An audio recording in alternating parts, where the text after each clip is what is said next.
नमस्कार दोस्तों, स्वागत है एसके लेटेस्ट स्टोरीज चैनल पर। हमारी आज की कहानी है बूढ़े पिता का आखिरी फैसला। ईश्वर चंद जी सत्ते में पत्थर हुए बैठे हैं। घर का माहौल ऐसे शांत हो गया है जैसे अमावस की रात में खाली आसमान। दोपहर में पत्नी के चौथे की रस्म करके वापस आए तब से घर में गहमा गहमी मची हुई थी। शाम तक दूर के रिश्तेदार वापस जाने लगे थे। बचे हुए रिश्तेदार आगे कैसे करना है बैठकर विचार कर रहे थे कि अचानक उनका बड़ा बेटा बोल पड़ा। आप सब देख लो, जैसे भी करना है। मेरी कल शाम की फ्लाइट है, मुझे वापस जाना है। इससे ज्यादा छुट्टियां मुझे नहीं मिली हैं और अभी जो होना था वह हो गया। मेरे यहाँ बैठे रहने से माँ जिंदा तो नहीं हो जाएगी ना। ईश्वर चंद जी के बड़े बेटे की इन बातों ने सबको हैरत में डाल दिया। ईश्वर चंद जी के दो बेटे हैं। बड़ा बेटा अमृत है और छोटा बेटा गोपाल है। गोपाल ने तो पहले ही फोन करके आने में असमर्थता जाहिर कर दी थी, जबकि बड़ा बेटा अमृत आया तो उसने ऐसी बातें कही कि ईश्वर चंद जी अंदर तक आहत हो चुके थे। कुछ दिनों में सब रिश्तेदार चले गए थे। अब घर पर केवल ईश्वर चंद जी और उनका एक नौकर श्याम ही था।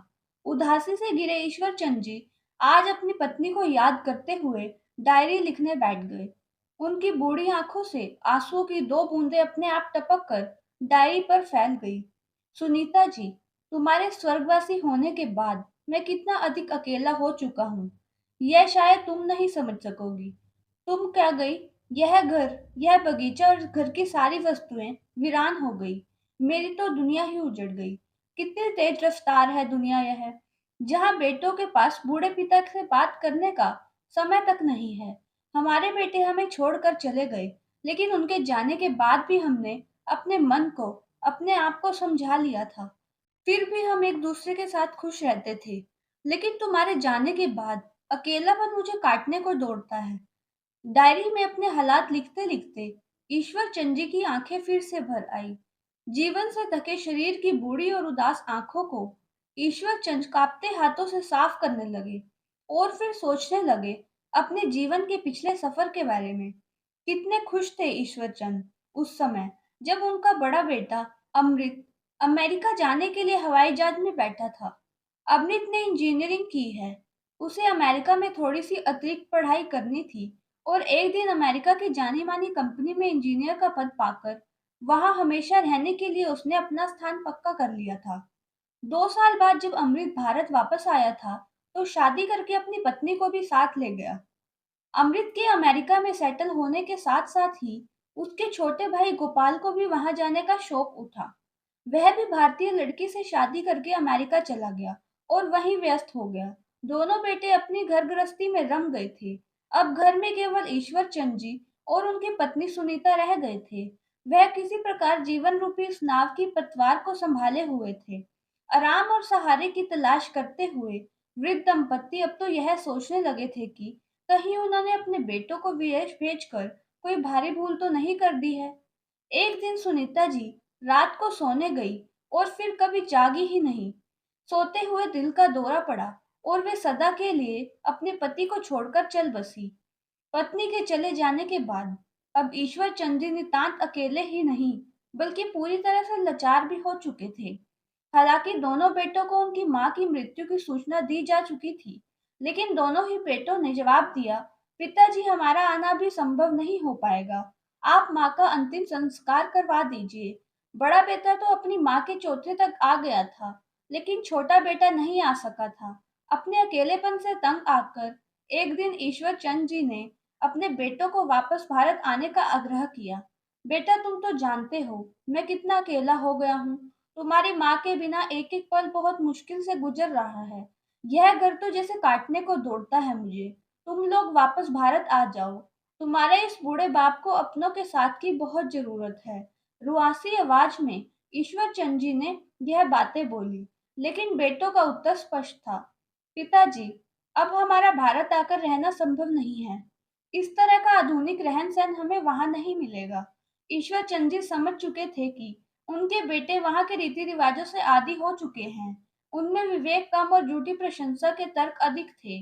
अपने बेटों की दलीलें सुनकर ईश्वर चंद जी ने किसी भी बेटे को दोबारा वापस आने के लिए ना तो कोई आग्रह किया और ना ही कोई जिद। उन्होंने अब चुप्पी साध लेना ही उचित समझा था। बेटे कभी फोन करते थे तो हालचाल पूछने की फॉर्मेलिटी निभाकर फोन रख देते थे। अब तो धीरे धीरे कभी कभार आने वाले टेलीफोन की घंटियां भी सुनाई देनी बंद हो गई। जब भी ईश्वर चंद जी उन्हें फोन करते थे तो एक ही जवाब मिलता, व्यस्त हूँ, बाद में बात करूंगा। अब जिंदगी के कटु अनुभवों की धूल में स्वार्थी संतानों की यादें धूमिल पड़ने लगी थी। हालात से समझौता करते हुए मन मारकर जीने लगे थे। एक दिन जब पड़ोस में रहने वाले वर्मा जी, जो उनके बचपन के दोस्त भी थे, उनके पास आकर बैठे हुए थे और हालचाल पूछ रहे थे, तभी अचानक उनका छोटा बेटा गोपाल बगैर अपने आने की सूचना दिए घर आ गया।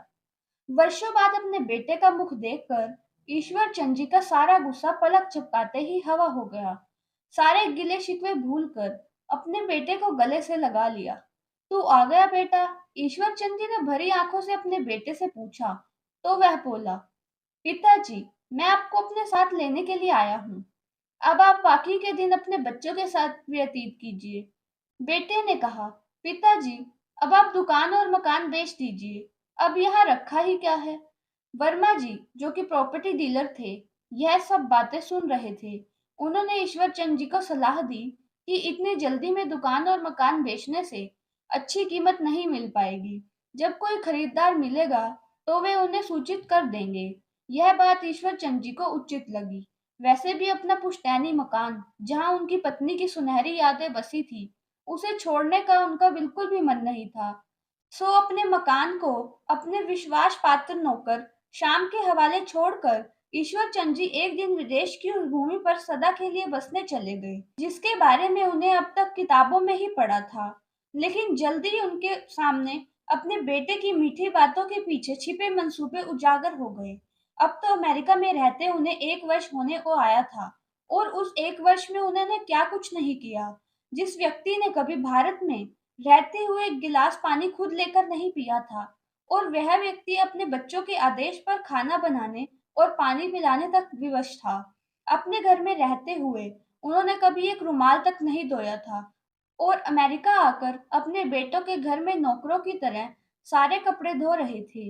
इसके अलावा गोपाल के दोनों बच्चों की देखभाल, उनका कमरा ठीक करना, उन्हें स्कूल बस तक छोड़ने जाना, वापस लेने आना अब ईश्वर चंद जी के लिए आम बात हो चुकी थी। लेकिन जरूरत से ज्यादा काम करने और बढ़ती उम्र के हिसाब से शरीर पर अधिक भार पड़ने से ईश्वर चंद जी अब बीमार रहने लगे थे। जब साधारण पेन किलर और बुखार की दवाइयों ने भी असर दिखाना बंद कर दिया, तो उन्हें मजबूर होकर गोपाल डॉक्टर के पास ले गया। डॉक्टर ने कुछ दिनों तक ईश्वर चंद जी को अस्पताल में ही रखने को कहा, लेकिन अब गोपाल और उसकी पत्नी पिताजी की बीमारी पर अधिक खर्च और समय देने को तैयार नहीं थे। ईश्वर चंद जी का कोई चिकित्सा बीमा तो नहीं था, इसलिए आर्थिक सहायता के लिए जब गोपाल ने अमेरिका को सोशल सिक्योरिटी कार्यालय में अर्जी दायर की, तो उन्होंने भी यह कहकर मना कर दिया कि यह सुविधा केवल उन प्रवासियों को उपलब्ध है जिन्होंने सोशल सिक्योरिटी नंबर के साथ 3 वर्ष तक कार्य किया होगा। यह पता चलने के बाद गोपाल और उसकी पत्नी सकते में आ गए। दोनों के मंसूबों पर पानी फिर गया, क्योंकि उन्होंने तो सोचा था कि पिताजी को अपने पास बुला कर रखने से उन्हें एक पंथ दो काज की सुविधा मिलेगी। एक तो उनके दोनों बच्चों को देखने के लिए बेबी सीटर का प्रबंध हो जाएगा और दूसरा सरकार के द्वारा मिलने वाली $500 की सोशल सिक्योरिटी की आर्थिक सहायता भी मिलेगी। लेकिन अब गोपाल की पत्नी स्वयं को घाटे की स्थिति में देख रही थी। ईश्वर चंद जी की बूढ़ी और अनुभवी आंखों ने भी अपने बेटे और बहू के बदलाव को पहचानने में देर ना लगाई। वे समझ गए कि अब उनका अपने बेटे और बहू के घर में रहना उन दोनों के लिए बोझ बन चुका था। उन्हें समझते देर ना लगी कि गोपाल का अचानक से भारत लौट कर आना और उन्हें अपने साथ अमेरिका ले जाना मात्र प्रेम और अपनत्व का एक छोटा सा दिखावा था। सच तो यह बात थी कि उनको अपने दोनों बच्चों की देखभाल के लिए किसी नौकर की जरूरत थी और अब जब वे बीमार रहने लगे हैं, तो बूढ़ा लाचार बाप बेटे और बहू के लिए बोझ बन चुका है।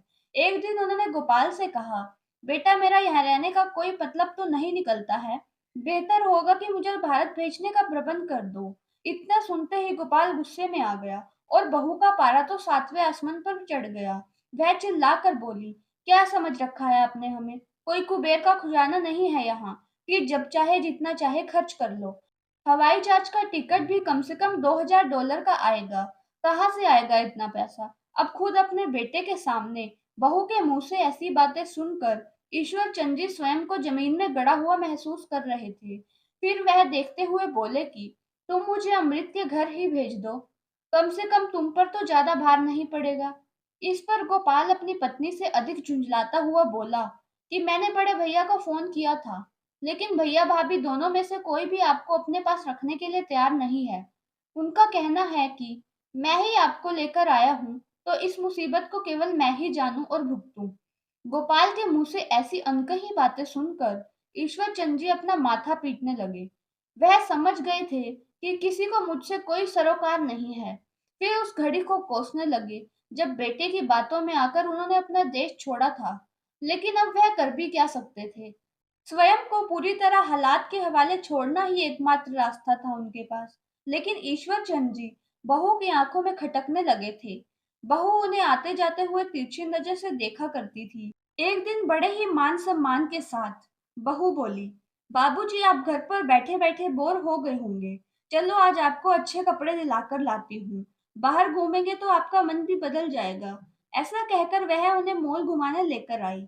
बहू खरीदारी करने के बाद अचानक बोली, बाबूजी मैं घर से मोबाइल फोन लेकर आना भूल ही गई हूँ, मुझे तो सारी पेमेंट मोबाइल से ही करनी है, आप यहीं रुके, मैं कुछ देर के लिए मोबाइल फोन लेकर आती हूँ।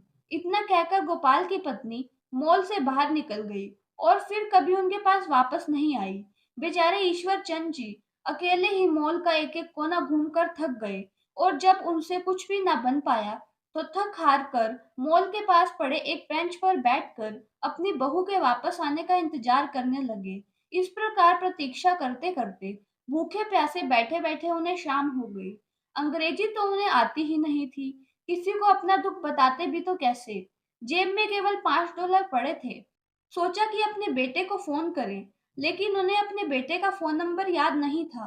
कभी भूलकर भी उन्होंने यह बात नहीं सोची थी कि ऐसी नौबत भी एक दिन आएगी।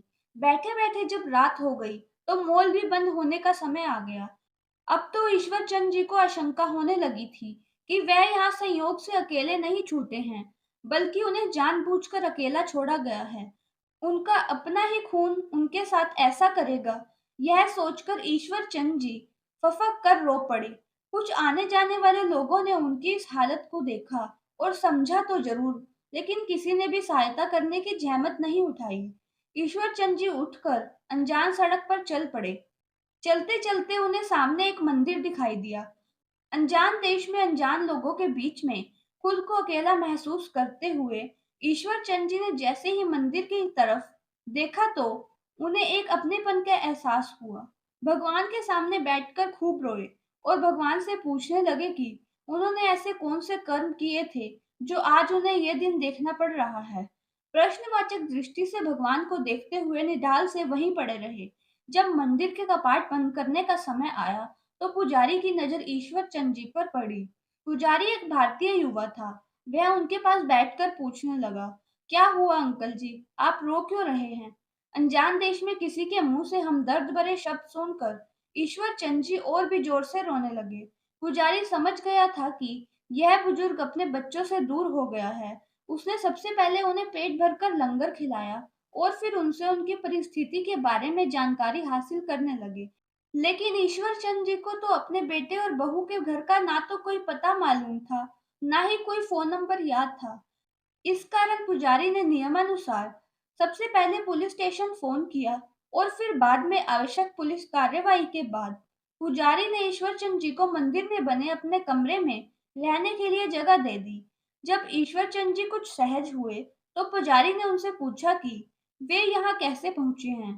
तो ईश्वर चंद जी ने उन्हें सब हालात बयां किए। पुजारी ने कहा, अंकल जी बुरा मत मानो तो एक बात कहूँ, ऐसी घटनाएं यहाँ पर रोज होती है। बेटे बहू अपने बूढ़े माँ बाप को यहाँ नौकर बनाकर ले आते हैं, लेकिन अपने पास तब तक ही रखते हैं जब तक उनकी सेहत ठीक रहती है और उनके घर का काम कर सकते हैं। लेकिन जैसे ही उनके ऊपर बुजुर्गों की बीमारी का खर्च बढ़ने लगता है, वे उन्हें बोझ समझकर इसी तरह बेघर कर देते हैं। पुजारी की बात सुनकर ईश्वर चंद जी की आंखें फटी रह गई। वे उस समय को कोसने लगे जब उन्होंने अपने बेटे के साथ विदेश चलने की सहमति जताई थी। वे पूरी तरह से टूट चुके थे। अगले दिन ही पुलिस ने मॉल के सीसीटीवी कैमरे से उनकी बहू की पहचान कर ली और उनके बेटे बहू का पता ढूंढ निकाला। लेकिन अब ईश्वर चंद जी ने उनके पास वापस जाने से साफ इनकार कर दिया। वे भारत वापस आना चाहते थे, लेकिन टिकट खरीदने के लिए पैसे नहीं थे।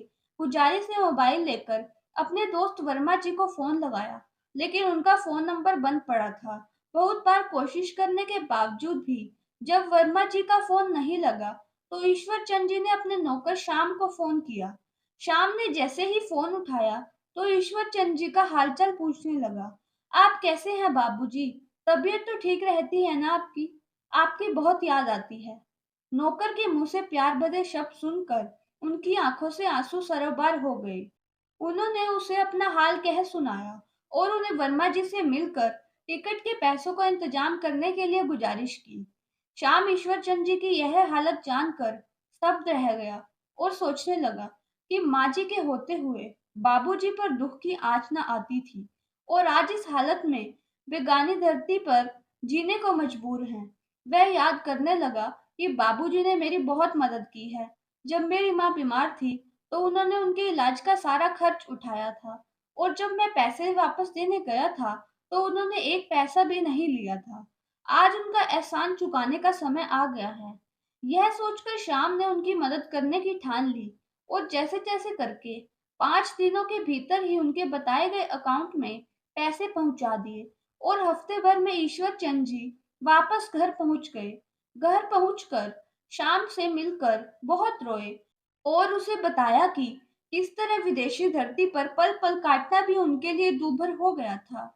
अगले दिन वर्मा जी को शुक्रिया अदा करने के लिए जब उनके घर पहुंचे, तो पता चला कि वर्मा जी तो 1 महीने पहले ही दुनिया छोड़कर चल बसे। यह जानकर ईश्वर चंद जी को झटका लगा और उदास होकर घर आ गए। लेकिन फिर अचानक सोचने लगे कि शाम ने पैसों का इंतजाम कैसे किया। घर पहुंचे तो शाम को अपने पास बिठाया और उससे पैसों के बारे में पूछने लगे। लेकिन शाम बताना नहीं चाहता था और बहुत पूछने पर उसने बताया कि अपना छोटा सा मकान गिरवी रखकर उसमें उसने पैसों का इंतजाम किया था। और फिर ईश्वर चंद जी के चरणों में बैठकर कहने लगा, बाबूजी, यह मदद तो कुछ भी नहीं उस मदद के सामने जो आपने मेरी माँ की बीमारी के वक्त की थी। इतना एहसान है आपका मुझ पर, तो फिर मैं आपको ऐसी हालत में कैसे देख सकता था। शाम की बातें सुनकर ईश्वर चंद जी ने उसे गले से लगा लिया था। अपने अतीत की बातों को याद करके ईश्वर चंद जी की बूढ़ी और थकी धुंधली आंखों में फिर आंसू भर आए, तो उन्होंने अपनी पत्नी की तस्वीर को सीने से लगा लिया। आज भी अपने बेटों के बारे में सोच-सोच कर अपने मन से नहीं उबर पा रहे थे। उनका शरीर दिन-ब-दिन कमज़ोर होता जा रहा था। फिर ऐसा समय भी आ गया जब ईश्वर चंद जी ने बिस्तर पकड़ लिया। सोच के लिए उठने को भी लाचार थे, लेकिन शाम ने उनकी दिन-रात सेवा की। बिना हिचकिचाहट के उनके बिस्तर की गंदगी भी साफ कर देता था। जब उनकी हालत ज़्यादा खराब रहने लगी, तो उन्होंने वकील को बुलाकर अपनी दुकान, मकान और खुद की कमाई संपत्ति की वसीयत करा दी। उसे पंजीकृत भी करवा दिया। उन्होंने शाम को भी बता दिया था कि उनकी वसीयत उनके वकील आलोकनाथ के पास रखी है। उनकी मृत्यु होने पर अंतिम संस्कार से पहले उनकी वसीयत पढ़ाई जाए। उसके बाद ही उनका अंतिम संस्कार किया जाए। आखिर वह दिन भी आ गया जब उनके घर के आंगन में उनका पार्थिव शरीर रखा था। उनके रिश्तेदारों ने दोनों बेटों को फोन करके खबर पहुंचा दी थी। अगले दिन तक वे दोनों भाई भी पहुंच गए। वकील साहब को भी खबर दे दी गई। उनके पहुंचते ही सबकी नजरें उनके चेहरों पर टिक गई। वकील साहब ने वसीयत पढ़नी शुरू कर दी। मैं ईश्वर चंद अपने मकान को अपने नौकर श्याम के नाम करता हूँ। मेरी दुकान पर भी केवल शाम का ही हक होगा।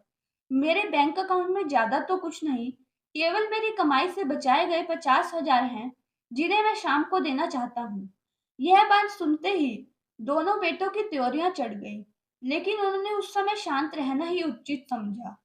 लेकिन वही शाम जोर-जोर से रोता जा रहा था। वकील साहब ने वसीयत पढ़नी जारी रखी। अपनी पत्नी सुनीता के गहनों को मैं अपने दोनों बेटों बहू में बराबर बराबर बांटता हूँ, क्योंकि यह मेरी पत्नी की इच्छा थी। इसके अतिरिक्त मैं उन्हें किसी भी अन्य संपत्ति का हकदार नहीं मानता। मेरे पार्थिव शरीर को मुखाग्नि देने का हक भी तो केवल शाम को ही होगा। वह मेरा सगा बेटा नहीं है, लेकिन मैं उसको बेटे से बढ़कर मानता हूँ। असल में संतान का सुख तो मुझे उसी से ही प्राप्त हुआ है। उसकी रगों में मेरा खून नहीं है, परंतु फिर भी मेरी सेवा ऐसे करता है जैसे एक माँ अपने अबोध बच्चे को पालती है, बिल्कुल निस्वार्थ भाव से। कितना बड़ा अंतर है मेरी खुद की संतान और शाम में। मेरी अपनी औलाद, जिसको मैंने केवल जन्म दिया था और उनके पालन पोषण में कभी कोई कमी नहीं होने दी थी, उन्हें इस काबिल बनाया था कि वह सिर उठाकर जी सके। इतना सब कुछ होने के बाद भी कितने आश्चर्य की बात है कि मेरी अपनी संतान ने मुझ पर ही लेबल लगा दिया था कि उनका मुझसे कोई रिश्ता भी नहीं है। वकील साहब थोड़ी देर के लिए रुके और अपने आंसू पोंछने लगे। आसपास खड़े सभी रिश्तेदारों की आंखें आंसुओं से भर आई। इसके बाद उन्होंने अंतिम पंक्ति पढ़ी कि भगवान से यही प्रार्थना करता हूँ कि बुढ़ापे में जो दिन मुझे देखने पड़े, ऐसे दिन मेरे बेटों को कभी ना देखने पड़े। वसीयत सुनने वाले हर इंसान की आंखों में आंसू थे और दोनों बेटे शर्मिंदगी से एक दूसरे का चेहरा देख रहे थे। रिश्ता ना होते भी शाम ने साबित कर दिया था कि दुनिया में एक ऐसा रिश्ता अभी भी है जिसका केवल एक ही नाम है, इंसानियत। तो दोस्तों, अगर आप इस कहानी के आखिर तक पहुंच चुके हैं, तो याद रखिएगा कि अगर आप किसी के साथ गलत करते हैं, तो एक ना एक दिन आपके साथ भी गलत जरूर होगा। दोस्तों, मैं आशा करती हूँ कि आपको हमारी कहानी पसंद आई होगी। अगर कहानी पसंद आई है, तो वीडियो को लाइक करें, चैनल को सब्सक्राइब करें और नोटिफिकेशन बेल को जरूर दबाएं, ताकि अगली अपडेट सबसे पहले आपको मिले। धन्यवाद।